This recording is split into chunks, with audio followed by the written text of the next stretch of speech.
De l'air. Après le labeur d'une semaine difficile. L'air qui se glisse à travers la fenêtre un matin passé au lit. Dans cet air intérieur aussi, il existe un micro-univers. L'on y trouve des particules toxiques, mais aussi des vibrations invisibles, celles d'un monde connecté. Connecté aux machines, aux autres et au domicile. Pour comprendre si cette révolution peut améliorer la qualité de l'air intérieur, des chercheurs en sciences humaines et sociales sont partis à la rencontre des experts. C'est un métier encore peu connu, celui de CHS, conseiller Habitat Santé. Cette profession existe depuis 20 ans et ils sont seulement une dizaine dans la région sud. Cette recherche-action a pour but de valoriser cette profession émergente. Un diplôme universitaire est déjà proposé en ce sens. Mais il s'agit aussi de savoir si l'habitat de demain peut améliorer leur équipement. Comme la lumière à travers la fenêtre, les CHS aussi s'invitent chez les gens. Des patients souffrant de pathologies respiratoires. La visite a lieu sur prescription médicale, mais n'est pas remboursée par l'assurance maladie. C'est à leur initiative de trouver des financements. Ceux des collectivités territoriales, de certaines ARS ou de la CAF par exemple. Leur objectif, réaliser une expertise sur la qualité de l'air au domicile, à destination du patient et du médecin. Les logements sont examinés et photographiés dans les moindres recoins. Des prélèvements sont analysés en laboratoire, puis envoyés au médecin. Et le patient, qui a déjà reçu des recommandations, se voit remettre un compte-rendu. Pour être CHS, il faut faire preuve de psychologie et d'empathie. C'est une visite dans l'intimité du patient, afin d'explorer son habitat et comprendre sa routine. Pour infiltrer d'encore plus près son mode de vie, il faudrait être dans sa propre tête.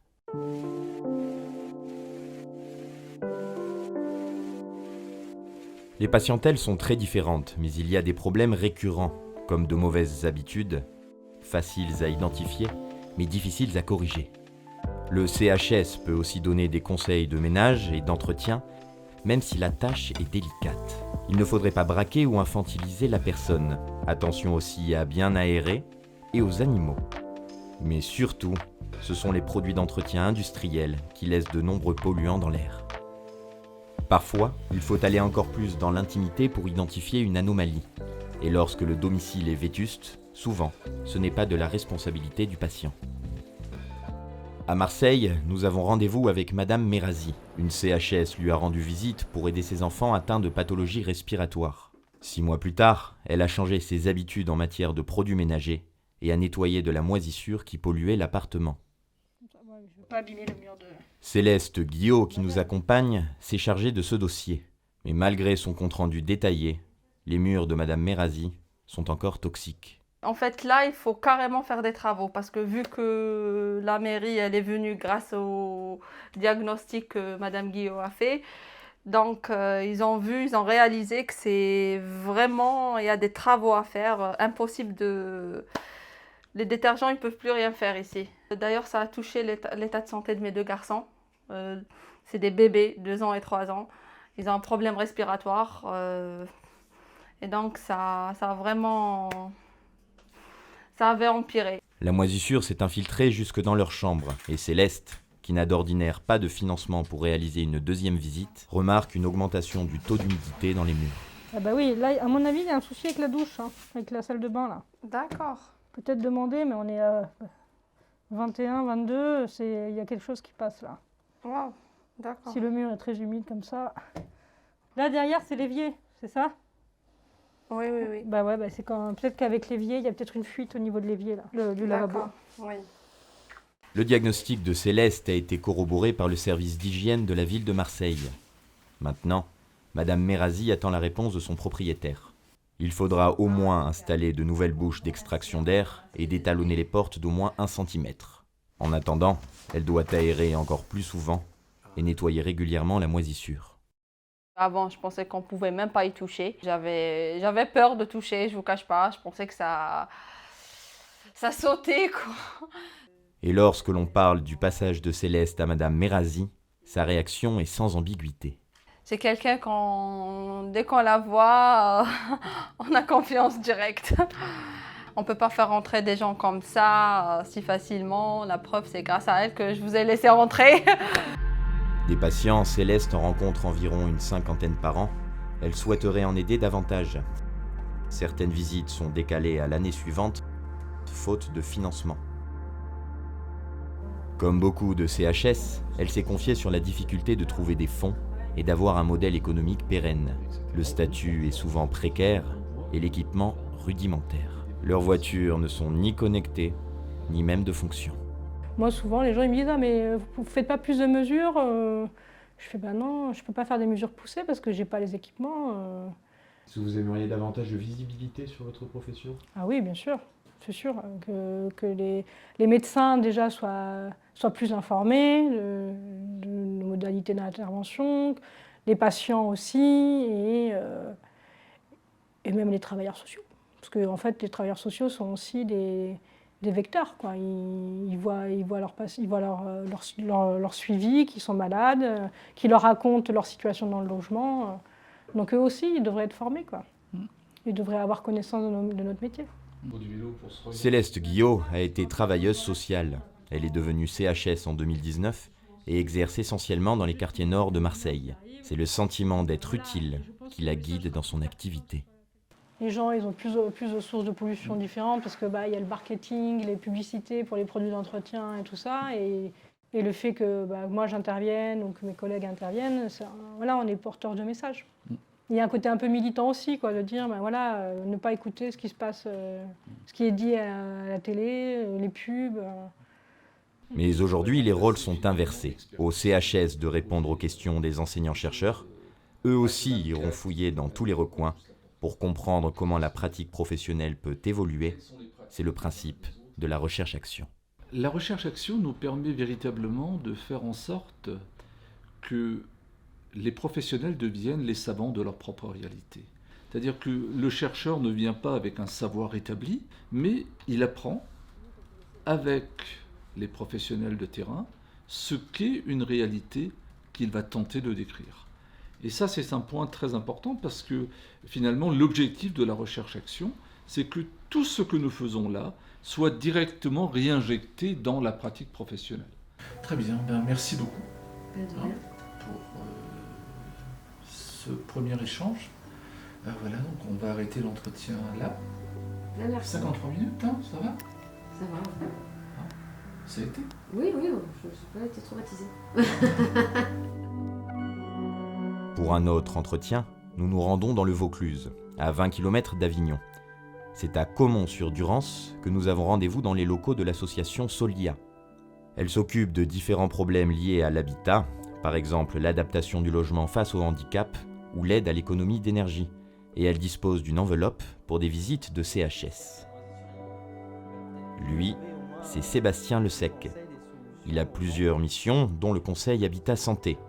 Il nous raconte quelques expériences insolites auprès de la patientèle. C'est le cas extrême, la dame, elle fume en permanence dans sa maison, elle ne va même pas sur sa terrasse, il y a le cendrier. Vous voyez, alors là, je dis, effectivement, soit ça va être un déclencheur pour que la personne comprenne, non mais là, il faut arrêter de fumer tout simplement dans votre maison. Déjà ça, c'est pas votre petit chien. Elle commençait à me dire ça, c'est mon chien aussi peut-être. Non. Votre spécialiste, il n'y a pas d'allergie au chien, il n'y a rien. Non, c'est pas le canapé. Le canapé, si, peut-être, c'est qu'en permanence, comme il est en tissu, il prend, il prend toutes les particules de cigarette dans le canapé. Donc là, au moins, même après, il y avait son mari qui m'a raccompagné, qui m'a dit, mais oui, j'essaie, j'y arrive pas de faire comprendre à ma femme que... Donc je me dis, est-ce que ça va servir ou on est tellement une addiction forte que malheureusement, on ne pourra rien faire. Les visites avec la CAF, la Caisse d'allocation familiale du Vaucluse, où je convoque le bailleur, donc il y a le bailleur et le locataire, et souvent ils sont en conflit, il peut y avoir une situation d'impayé, situation que le propriétaire ne fait pas les travaux, et donc là c'est vrai que j'ai eu des situations où chaque partie commençait à se crier dessus, ça m'est arrivé, ou même d'être médiateur. Le locataire, on était dans la médiation, mais donc ça, c'est vraiment la visite salubrité où ça peut arriver comme ça s'il y a les deux parties en conflit. On va revenir sur ce par quoi on avait commencé, sur cette question finalement d'équiper un logement de capteurs et autres. Les capteurs, ouais. Comme La crainte, effectivement, comme je disais, qu'on sache en permanence notre vie de tous les jours. Ça, c'est déjà quelque chose qui s'immisce vraiment dans sa vie privée. Et il suffit que quelqu'un puisse dérober mes identifiants et savoir ça de ma vie. Et donc, des capteurs intérieurs dans la maison, ça pourrait être pareil. Ah bah tiens, il y a eu un pic d'humidité dans le logement qui s'est créé à telle heure, c'est l'heure du repas. Donc on sait que vous êtes chez vous à telle heure. Y a-t-il une carte mère pour modérer toutes ces informations ? Nous sommes à Nice, à l'Institut méditerranéen du risque, de l'environnement et du développement durable, qui fait partie de l'Université Côte d'Azur. L'IMRED se présente comme un institut d'innovation technologique, mais aussi sociale. Ici, il s'agit de tester l'acceptabilité du monde de demain, que le tout connecté, au service de la médecine par exemple, soit le moins intrusif possible. Céleste a été invitée à cet événement Pro Domo. À l'ordre du jour, savoir si les capteurs d'une maison connectée peuvent faire le lien entre l'ancienne pratique et la nouvelle. Vous arrivez à l'ascenseur, et là vous êtes obligé d'appuyer sur un bouton pour dire « je travaille au 4e étage ».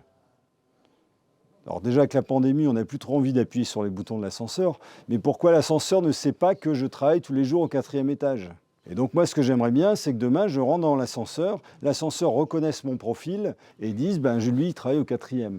On travaille avec des chercheurs pour améliorer cette capacité à faire que l'usager n'ait plus à se poser de questions. La délimitation des espaces publics et privés est en train de se déplacer. C'est l'effet des technologies de l'information et de la communication. Qu'en pense le public présent ? Tout dépend des usages et des générations.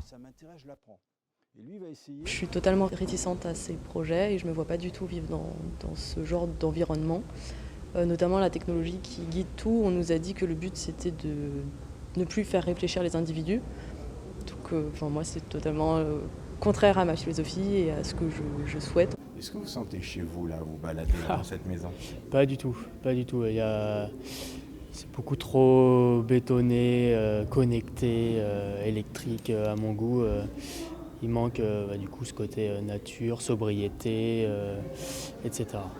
Face à cette révolution connectée, certains CHS peuvent voir une controverse socio-technique. Les capteurs sont-ils là pour supplanter leur activité ou les aider ? Dans les invités, il y a aussi le professeur émérite Denis Charpin, président de l'APPA et l'un des initiateurs du Conseil Habitat Santé. Il y a des perspectives très, très intéressantes avec, notamment en ce qui concerne la pollution atmosphérique, la possibilité d'avoir des doseurs des évaluations de certains polluants. On la réserve un petit peu que certains ont exprimé, que je partage, c'est que finalement, si on n'a plus aucun effort à faire, on va sombrer dans la paresse et dans l'inactivité. Très pertinent, merci. C'est dans une agora connectée que les invités vont poser le pour et le contre. Les avancées de la recherche-action vont aussi être restituées. On se trouve pour cette journée avec deux éléments extrêmement innovants, je crois. Une innovation technologique difficile, contestée, qui est la notion de capteur. Vous savez qu'il y a un certain nombre de réticences sur l'utilisation des capteurs. Et puis, il y a une autre innovation qui est une innovation sociale, aussi très importante, je dirais quasiment révolutionnaire. C'est l'invention des conseillers habitation santé, conseillers environnement intérieur. Deux innovations qui peuvent être complémentaires. C'est en tout cas ce que défendent certains ingénieurs, pour lesquels l'information n'est rien sans l'humain qui la traite.